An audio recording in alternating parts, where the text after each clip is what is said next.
Yun mga kabady, bali po tayo ngayon nandito po sa Santo Domingo.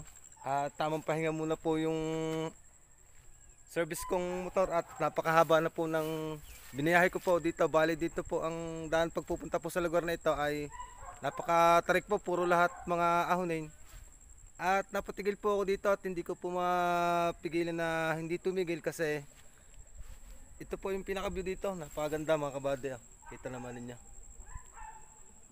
Ito po dito po matatagpuan sa Barangay Santo Domingo.